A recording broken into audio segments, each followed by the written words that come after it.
Hello दोस्तों, दौड़वाणी में आपका स्वागत है। आज की इस वीडियो में हम पॉलिटी के नेक्स्ट टॉपिक को क्लियर करेंगे। तो अभी तक आपने हमारे चैनल को सब्सक्राइब नहीं किया है तो सब्सक्राइब कर लीजिए, बेल आइकन को ऑन कर लीजिए ताकि दौड़वाणी की नई नई वीडियो आप तक पहुंचती रहें। स्टूडेंट, वीडियो पसंद आया करे तो वीडियो को लाइक और शेयर जरूर किया कीजिए ताकि आपके मित्र भी दौड़वाणी की वीडियो को देख सकें। अगर कोई डाउट आता है तो कमेंट बॉक्स में पूछ सकते हैं। तो आइए दोस्तों, पॉलिटी की नेक्स्ट क्लास को स्टार्ट करते हैं। तो स्टूडेंट, हमारा जो संविधान बना था उस संविधान में कहाँ कहाँ से नियम कायदे कानून लिए गए थे वहाँ से भी क्वेश्चन पूछा जाता है। तो स्टूडेंट, हमारे संविधान में जहाँ जहाँ से जो भी चीज़ें ली गई थी उसे हम संविधान का स्रोत कहते हैं और वहाँ से भी क्वेश्चन बनता है तो हम उसे क्लियर करते हैं। संविधान के स्रोत, तो स्टूडेंट जैसा कि हम आपको बताए थे, भारत में संविधान की सीढ़ियाँ कहाँ से स्टार्ट हुई थी। 1773 के रेगुलेटिंग एक्ट से शुरू हुआ था और अंग्रेजों ने भारत में अपना अंतिम संविधान भारतीय शासन अधिनियम 1935 बनाया था। तो जो स्टूडेंट अंग्रेजों का अंतिम संविधान था भारतीय शासन अधिनियम 1935, तो हमारी संविधान सभा ने सबसे ज़्यादा फैक्ट भारत शासन अधिनियम 1935 से लिए हैं। संविधान के कुल 395 अनुच्छेद में से लगभग 250 अनुच्छेद भारतीय शासन अधिनियम 1935 से लिए गए हैं। तो जैसा कि स्टूडेंट, भारत शासन अधिनियम 1935 अंग्रेजों का अंतिम संविधान था, तो भारतीय संविधान सभा ने अपने संविधान में सबसे ज़्यादा नियम कायदे कानून भारत शासन अधिनियम 1935 से लिए थे। अर्थात भारतीय संविधान पर सर्वाधिक प्रभाव भारत शासन अधिनियम 1935 का पड़ा है। जी हाँ दोस्तों, यहाँ से क्वेश्चन पूछा जाता है कि भारतीय संविधान में सबसे ज़्यादा नियम कायदे कानून कहाँ से लिए गए हैं। तो भारतीय शासन अधिनियम 1935 से सबसे अधिक कायदे कानून लिए गए हैं। इसके बाद स्टूडेंट, बाहरी स्रोत को समझते हैं। तो सबसे पहले हम ब्रिटेन को समझते हैं। ब्रिटेन से क्या क्या लिया गया है हमारी संविधान सभा ने हमारे संविधान के लिए। संसदीय व्यवस्था, विधि का शासन, एकल नागरिकता, ये तीनों व्यवस्थाएं ब्रिटेन से ली गई हैं। स्टूडेंट, संसदीय व्यवस्था का मतलब क्या होता है। तो जैसा कि हमारे यहाँ संसद है और संसद में लोकसभा, राज्यसभा और राष्ट्रपति हैं। संसद के ये तीनों अभिन्न अंग होते हैं। तो स्टूडेंट, इन तीनों अभिन्न अंगों को हम संसदीय व्यवस्था कहते हैं। विधि का शासन है अर्थात कानून का शासन है। एकल नागरिकता, एकल नागरिकता का मतलब होता है स्टूडेंट सिटीजनशिप। तो जैसा कि स्टूडेंट, जो नागरिकता होती है वो एकल, दोहरी और तहरी तक होती है। हमारे भारत में जो एकल नागरिकता ली गई है ये कहाँ से ली गई है, ये ब्रिटेन से ली गई है। तो स्टूडेंट, क्वेश्चन पूछा जाता है एकल नागरिकता का जो कॉन्सेप्ट है कहाँ से लिया है। एकल नागरिकता का कॉन्सेप्ट हमने ब्रिटेन से लिया है। तो ब्रिटेन में भी एकल नागरिकता है और भारत में भी एकल नागरिकता है। स्टूडेंट, दोहरी नागरिकता कहाँ है। तो अमेरिका में दोहरी नागरिकता है। तो स्टूडेंट, दोहरी नागरिकता का मतलब क्या होता है और एकल नागरिकता का मतलब क्या होता है। तो जैसे कि हमारा भारत है, भारत के प्रत्येक नागरिक को एक ही नागरिकता दी जाएगी और वो भारत की नागरिकता दी जाएगी। जैसे अमेरिका में दोहरी नागरिकता है तो अमेरिका में अमेरिका की नागरिकता दी जाती है और कोई भी व्यक्ति जिस राज्य का निवासी होता है उस राज्य की भी नागरिकता दी जाती है। तो स्टूडेंट, उस राष्ट्र की नागरिकता दी जाए और उसे उस राज्य की नागरिकता दी जाए उसको दोहरी नागरिकता कहते हैं। एक कंट्री है स्विट्जरलैंड, स्विट्जरलैंड में तहरी नागरिकता है, वहाँ पर ज़िले की भी नागरिकता है। अर्थात कोई व्यक्ति अगर किसी ज़िले में रहता है तो उसे उस ज़िले की नागरिकता दी जाएगी और वो ज़िला जिस राज्य में है उसे उस राज्य की नागरिकता दी जाएगी और उसे कंट्री की नागरिकता दी जाएगी। तो तहरी नागरिकता स्विट्जरलैंड में है, दोहरी नागरिकता अमेरिका में है। नंबर 2 समझते हैं यूएसए, अर्थात अमेरिका से क्या क्या लिया गया है। मूल अधिकार अमेरिका से लिए गए हैं। संविधान की सर्वोच्चता, सबसे ऊपर संविधान होगा, संविधान से बड़ा कोई नहीं होगा। तो संविधान की सर्वोच्चता हमने यूएसए से ली है। न्यायपालिका की स्वतंत्रता, स्टूडेंट इसका मतलब क्या है। इसका मतलब यह है कि न्यायपालिका बिल्कुल स्वतंत्र रूप से कार्य करेगी, विधायिका और कार्यपालिका कोई भी हस्तक्षेप नहीं होगा। तो स्टूडेंट, हमारे यहाँ की जो न्यायपालिका है वो स्वतंत्र है। प्रस्तावना, तो जैसा कि स्टूडेंट हम नेक्स्ट टॉपिक प्रस्तावना पढ़ेंगे, प्रस्तावना भी अमेरिका से ली गई है। न्यायिक पुनरावलोकन, जैसे कि स्टूडेंट आपने देखा होगा हाई कोर्ट और सुप्रीम कोर्ट से फैसला आने के बाद में हम दोबारा से उसमें पिटीशन डाल सकते हैं और दोबारा से पिटीशन डालने के बाद में दोबारा से फैसला सुनाया जाता है, उसी को न्यायिक पुनरावलोकन कहते हैं। निर्वाचित राष्ट्रपति, अर्थात भारत में एक राष्ट्रपति होगा।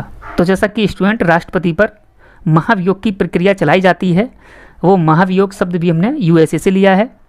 एससी एंड एचसी, अर्थात सुप्रीम कोर्ट और हाई कोर्ट के न्यायाधीशों को हटाने की विधि भी हमने अमेरिका से ली है। नंबर 3 समझते हैं कनाडा। संघात्मक व्यवस्था, शक्तियों का विभाजन, अवशिष्ट शक्तियाँ केंद्र के पास। स्टूडेंट, ये 3 शक्तियाँ हमने कनाडा से ली हैं। संघात्मक व्यवस्था का मतलब क्या होता है, अर्थात भारत में एक केंद्रीयकृत सरकार है। ऐसा नहीं है कि राज्य आपस में बटे हुए हैं, राज्य अलग अलग जरूर हैं, लेकिन उन्हीं सभी राज्यों के ऊपर हमारा एक संघ है और उसकी एक सरकार होती है जिसे संघ सरकार कहते हैं। तो भारत में संघात्मक व्यवस्था है। शक्तियों का विभाजन, राज्य सरकार और केंद्र सरकार में शक्तियों का विभाजन किया गया है। तुमने ये कहाँ से लिया है, कनाडा से लिया है। अवशिष्ट शक्तियाँ केंद्र के पास। स्टूडेंट, इसका मतलब क्या होता है, इसका मतलब ये होता है, तो जैसा कि अवशिष्ट शक्तियाँ केंद्र के पास, इसका मतलब क्या है स्टूडेंट, इसका मतलब है कुछ शक्तियाँ राज्य सरकार को दी गई हैं, कुछ शक्तियाँ केंद्र सरकार को दी गई हैं, और बाकी जो शक्तियाँ बची हुई हैं वो बची हुई शक्तियाँ केंद्र के पास दी गई हैं। इसी को अवशिष्ट शक्तियाँ केंद्र के पास कहते हैं। ऑस्ट्रेलिया से क्या क्या लिया है, प्रस्तावना की भाषा। तो स्टूडेंट, जो प्रस्तावना है उस प्रस्तावना को हमने यूएसए से लिया है, और उस प्रस्तावना के अंदर जो भाषा है वो भाषा हमने ऑस्ट्रेलिया से ली है। तो स्टूडेंट, यहाँ से क्वेश्चन बनता है, प्रस्तावना कहाँ से ली गई है, तो यूएसए से, और प्रस्तावना की भाषा कहाँ से ली गई है, तो ऑस्ट्रेलिया से। समवर्ती सूची का प्रावधान, तो समवर्ती सूची का प्रावधान भी ऑस्ट्रेलिया से लिया गया है। समवर्ती सूची का प्रावधान का मतलब क्या है स्टूडेंट, 3 सूचियाँ हैं, एक केंद्र सूची है, एक राज्य सूची है और एक समवर्ती सूची है। तो केंद्र की सूची जो होती है उसमें केंद्र सरकार ही कानून बना सकती है, और राज्य सूची जो होती है उसमें राज्य सरकार ही कानून बना सकती है, और एक तीसरी सूची होती है जो समवर्ती सूची होती है, उस पर केंद्र और राज्य दोनों ही अपने कानून बना सकती हैं। नेक्स्ट स्टूडेंट, आयरलैंड समझते हैं। आयरलैंड से क्या क्या लिया गया है। नीति निर्देशक सिद्धांत, राष्ट्रपति के निर्वाचक मंडल की व्यवस्था। जी हाँ दोस्तों, नीति निर्देशक सिद्धांत बहुत पूछा जाता है, ये आयरलैंड से लिए हैं। राष्ट्रपति के निर्वाचक मंडल की व्यवस्था, तो जैसा कि स्टूडेंट एक राष्ट्रपति होना चाहिए, वो हमारी संविधान सभा ने अमेरिका से लिया था। और राष्ट्रपति किस प्रकार से निर्वाचित होगा, निर्वाचन की व्यवस्था आयरलैंड से ली गई है। यहाँ से स्टूडेंट कन्फ्यूजन होता रहता है, अच्छे से याद रखना है।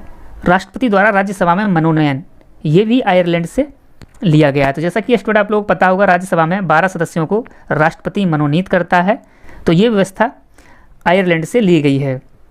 नेक्स्ट स्टूडेंट, जर्मनी समझते हैं। जर्मनी से क्या लिया गया है, आपातकाल के दौरान मौलिक अधिकार संबंधी शक्तियाँ। तो जैसा कि स्टूडेंट आपातकाल 3 प्रकार का होता है, ये हम आगे बढ़ाएंगे, और उस आपातकाल के दौरान जो मौलिक अधिकार संबंधी जो शक्तियाँ होती हैं उसको जर्मनी से लिया है। नेक्स्ट स्टूडेंट, रूस को समझते हैं। मौलिक कर्तव्य, तो जैसा कि स्टूडेंट मूल अधिकार बताए थे हम आपको, मूल अधिकार यूएसए से लिए गए हैं और मौलिक कर्तव्य रूस से लिए गए हैं।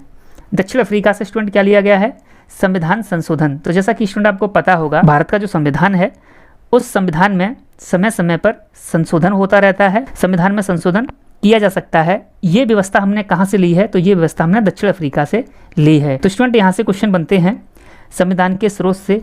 अब हम नेक्स्ट समझते हैं प्रीएम्बल, प्रस्तावना। तो जैसा कि स्टूडेंट संविधान सभा के बारे में हमने अच्छे से जाना, उसके बाद में हमारे संविधान में कहाँ कहाँ से चीज़ें ली गई हैं वो भी अच्छे से समझे। अब हम संविधान के अंदर चलते हैं, और स्टूडेंट संविधान के पहले पेज पर संविधान की प्रस्तावना लिखी हुई है जिसे प्रीएम्बल कहते हैं। तो स्टूडेंट आप लोग समझते होंगे ये प्रस्तावना क्या होती है। तो जैसा कि स्टूडेंट आप पुस्तक लेके आते हो कोई, उस पुस्तक के पहले पेज पर प्रस्तावना लिखी हुई होती है। तो वो प्रस्तावना आपको क्या इंट्रोडक्शन करती है, वो इंट्रोडक्शन देती है कि इस बुक के अंदर क्या है, उस बुक के अंदर क्या है उसको शॉर्ट तरीके से आपको प्रस्तावना में बता दिया जाता है। तो इसी प्रकार स्टूडेंट हमारा संविधान है, उस संविधान के पहले पृष्ठ पर प्रस्तावना लिखी हुई है जिसको प्रीएम्बल कहते हैं, और हमारे संविधान में क्या है उसको बहुत ही शॉर्ट तरीके से प्रीएम्बल में, प्रस्तावना में बताया गया है। और स्टूडेंट हमारा संविधान कब स्वीकार किया गया था, इसकी डेट भी प्रस्तावना में लिखी है, और प्रस्तावना में हमारे जितने भी महापुरुष थे उन सभी महापुरुषों की आइडियोलॉजी प्रस्तावना में छुपी हुई है।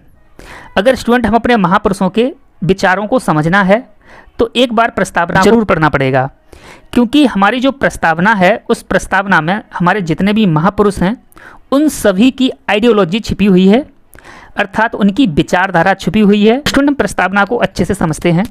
तो प्रस्तावना में क्या लिखा हुआ है, हम भारत के लोग भारत को। तो स्टूडेंट प्रस्तावना यहाँ से शुरू हुई है, हम भारत के लोग भारत को। यही जो भाषा है, यही भाषा हमने कहाँ से ली है, ऑस्ट्रेलिया से ली है। और एक प्रस्तावना होनी चाहिए, ये हमने कॉन्सेप्ट कहाँ से लिया है, ये कॉन्सेप्ट हमने यूएसए से लिया है। इसीलिए स्टूडेंट हम आपको अभी बताए थे कि यूएसए से प्रस्तावना का विचार लिया गया है, और उस प्रस्तावना की भाषा का विचार हमने ऑस्ट्रेलिया से लिया है। तो इसको अच्छे समझते हैं। हम भारत के लोग भारत को, स्टूडेंट इसका एक दूसरा मीनिंग है उसको समझते हैं। हम भारत के लोग भारत को, इसका मतलब क्या है? इसका मतलब स्टूडेंट हमारे संविधान को किसने बनाया था? संविधान सभा ने बनाया था। तो स्टूडेंट हम भारत के लोग क्यों लिखा हुआ है? हम भारत के लोग इसलिए लिखा हुआ है क्योंकि संविधान को संविधान सभा ने बनाया था और संविधान सभा के सदस्यों को किसने निर्वाचित किया था? तो स्टूडेंट जो विधानसभा थी अर्थात विधानमंडल था, विधानमंडल के सदस्यों ने संविधान सभा के सदस्यों को चुना था। और विधानमंडल के सदस्यों को किसने चुना था? तो विधानमंडल के सदस्यों को आम जनता ने चुना था। तो स्टूडेंट कहीं ना कहीं संविधान सभा के जो सदस्य थे वो इनडायरेक्ट रूप में जनता के द्वारा चुने हुए थे। इसका मतलब ये है कि जो संविधान बना रहे थे वो आम जनता ही बना रही थी, क्योंकि आम जनता के द्वारा चुने हुए प्रतिनिधि संविधान का निर्माण कर रहे थे। तो ये कहा जा रहा था कि भारत की जनता ही संविधान का निर्माण कर रही है, इसलिए ये लिखा हुआ है हम भारत के लोग। हम भारत के लोग भारत को संपूर्ण संप्रभुत्व, समाजवाद, पंथ निरपेक्ष, लोकतंत्रात्मक, गणराज्य, स्टूडेंट ये 5 शब्द लिखे हुए हैं, मोस्ट इंपॉर्टेंट हैं। इनका सबसे पहले तो क्रम पूछा जाता है और इनका मतलब क्या है ये हम अभी आपको अच्छे से बताएंगे। तो सबसे पहले इनका क्रम समझते हैं। क्रम क्या है? सबसे पहले संप्रभुत्व शब्द लिखा हुआ है, उसके बाद समाजवाद शब्द लिखा हुआ है, उसके बाद पंथ निरपेक्ष शब्द लिखा हुआ है, उसके बाद लोकतंत्रात्मक शब्द लिखा हुआ है, उसके बाद गणराज्य शब्द लिखा हुआ है। स्टूडेंट इसको एक शॉर्ट फॉर्म में याद रख सकते हैं, SSPLG। तो जैसा कि SSP का मतलब होता है senior superintendent of police, LG का मतलब होता है लेफ्टिनेंट गवर्नर। SSPLG, S से संप्रभुत्व, S से समाजवाद, P से पंथनिरपेक्ष, L से लोकतंत्रात्मक, G से गणराज्य। इस तरीके से स्टूडेंट आपको एक क्रम याद हो जाएगा। अगर कहीं पूछा जाता है कि हमारी प्रस्तावना में इन शब्दों का क्रम क्या है, अगर आप ये शब्द याद रखते हैं तो इन शब्दों का क्रम आपको अच्छे से पता रहेगा कि कौन सा शब्द कहाँ है। तो स्टूडेंट सबसे पहले समझते हैं संप्रभुत्व का मतलब क्या है। संप्रभुत्व का मतलब होता है कि जो हमारा देश भारत है ये अपने सारे फैसले खुद लेगा। खुद लेगा का मतलब स्टूडेंट ये है कि हमारे यहाँ की जो सरकार है, सरकार भारत के आंतरिक और बाहरी जो भी मामले होंगे उन सभी पर भारत सरकार फैसले लेगी, अर्थात भारत स्वयं का प्रभु है। इसी को संप्रभुत्व कहते हैं।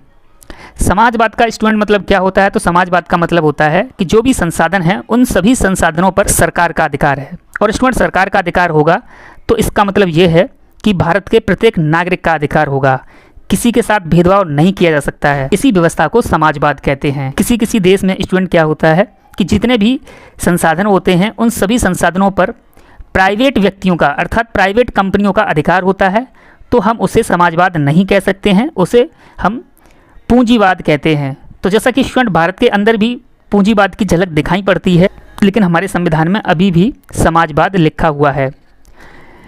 स्टूडेंट पंथ निरपेक्ष का मतलब क्या होता है? पंथ निरपेक्ष का मतलब होता है कि भारत की जो सरकार होगी वो सभी पंथ और धर्मों से ऊपर होगी, अर्थात किसी एक धर्म को बढ़ावा नहीं देगी, किसी एक पंथ को बढ़ावा नहीं देगी, वो सभी धर्म पंथ को बराबर समझेगी। उसी को हम पंथ निरपेक्ष कहते हैं।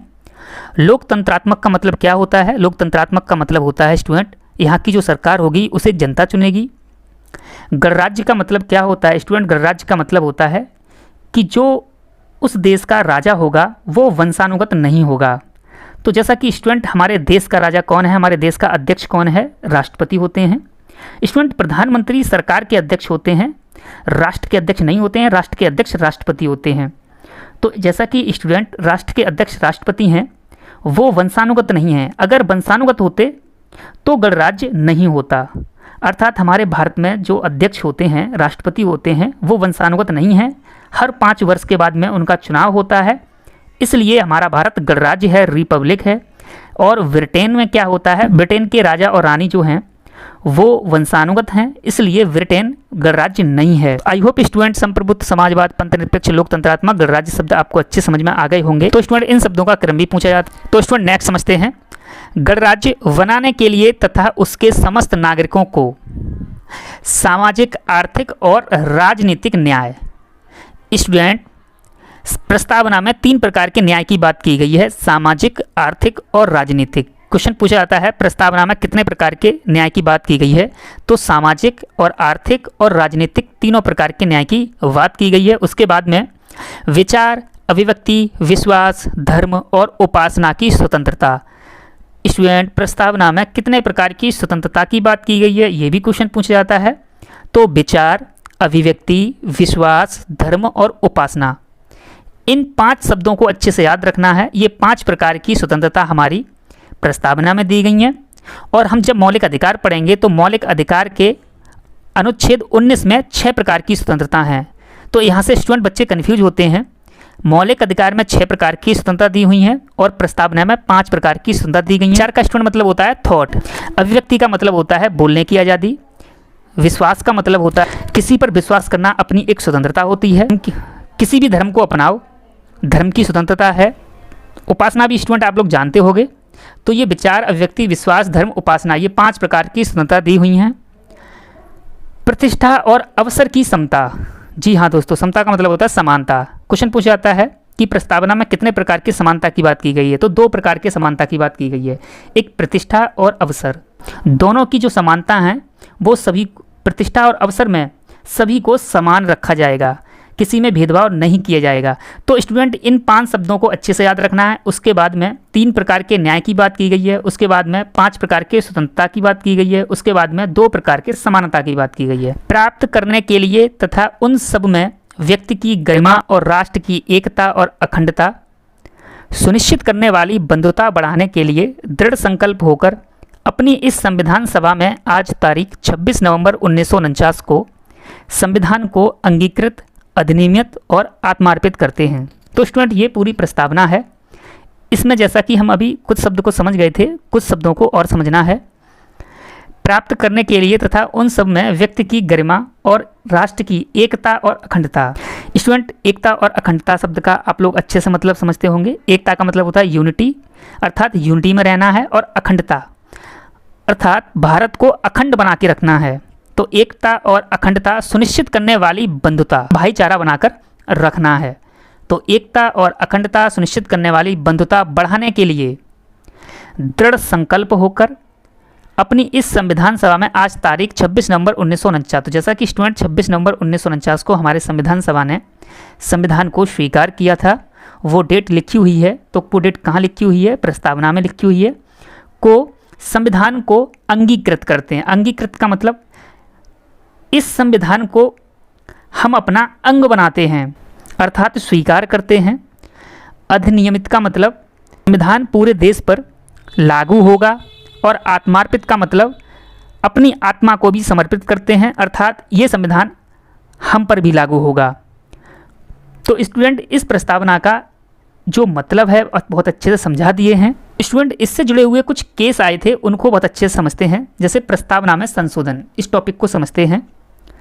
तो प्रस्तावना में संशोधन हो सकता है या नहीं हो सकता है, क्यों नहीं हो सकता है, इसके बारे में हम समझेंगे। इससे जुड़े हुए 2 केस बहुत इंपॉर्टेंट हैं, जहाँ से बहुत क्वेश्चन भी पूछे जाते हैं। तो सबसे पहला केस समझते हैं। 1960 में वेरुबाद बनाम भारत संघ। स्टूडेंट ये केस आया था, बेरूबादी नाम की एक जगह है बंगाल में, उससे जुड़ा हुआ कुछ मैटर था, और भारत सरकार दूसरा पक्ष था। इसमें क्या फैसला सुनाया गया था? तो इसमें स्टूडेंट प्रस्तावना के ऊपर बात आ गई थी। तो इसमें सुप्रीम कोर्ट ने क्या फैसला सुनाया? एससी ने कहा प्रस्तावना संविधान का भाग नहीं है, इसलिए संशोधन नहीं हो सकता। स्टूडेंट यहाँ से क्वेश्चन पूछा जाता है, वेरुबाद बनाम भारत संघ वाले मामले में जो 1960 में मामला था, इस मामले में सुप्रीम कोर्ट ने क्या आदेश सुनाया? सुप्रीम कोर्ट ने कहा कि जो प्रस्तावना है वो संविधान का भाग नहीं है, और प्रस्तावना संविधान का भाग नहीं है तो प्रस्तावना में संशोधन नहीं हो सकता है। और अनुच्छेद 368 के तहत हम संविधान में संशोधन कर सकते हैं। संविधान में संशोधन की प्रक्रिया हमने रखी हुई है, और ये प्रक्रिया हम दक्षिण अफ्रीका से लिए हैं।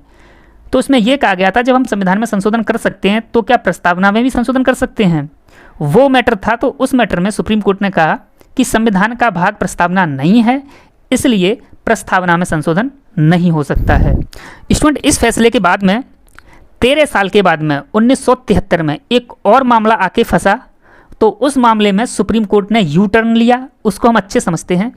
1973 में केशवानंद भारती वर्सेस केरल राज्य। तो स्टूडेंट इसमें पहला पक्ष केशवानंद भारती थे और दूसरा पक्ष केरल राज्य था। इनका ये मैटर था और इसमें भी प्रस्तावना के ऊपर बात आ गई थी। इस मामले में सुप्रीम कोर्ट ने क्या कहा, इसको समझते हैं। प्रस्तावना संविधान का भाग है। स्टूडेंट केशवानंद भारती वाले बाद में सुप्रीम कोर्ट ने प्रस्तावना को संविधान का भाग माना और ये कहा कि संविधान का भाग अगर प्रस्तावना है तो इसमें संशोधन हो सकता है। तो स्टूडेंट ये यहाँ से बहुत क्वेश्चन बनता है कि कौन से वाले केस में सुप्रीम कोर्ट ने प्रस्तावना को संविधान का अंग माना था। तो केशवानंद भारती वर्सेस केरल राज्य वाले में जो 1973 में आया था, इसमें स्टूडेंट प्रस्तावना को संविधान का भाग माना, लेकिन इसमें एक शब्द और जोड़ा गया, उसको अच्छे समझते हैं। उसमें कहा कि अगर प्रस्तावना संविधान का भाग है तो इसमें संशोधन हो सकता है, लेकिन मूलभूत ढांचा में संशोधन नहीं हो सकता। स्टूडेंट यहाँ से एक नया शब्द निकल के आया, मूलभूत ढांचा वाला। इसको हम समझते हैं। सुप्रीम कोर्ट ने कहा ठीक है, प्रस्तावना अगर संविधान का भाग है तो उसमें संशोधन हो सकता है, लेकिन प्रस्तावना के मूलभूत ढांचा में संशोधन नहीं हो सकता। तो सरकार ने पूछा मूलभूत ढांचा क्या है।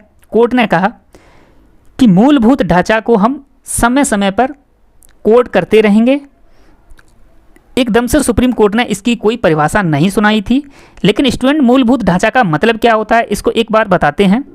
मूलभूत ढांचा का मतलब है हमारे जो संविधान सभा के सदस्य थे उनकी जो एक आइडियोलॉजी थी, उनकी जो एक विचारधारा थी, तो उनकी विचारधारा को ही मूलभूत ढांचा माना गया।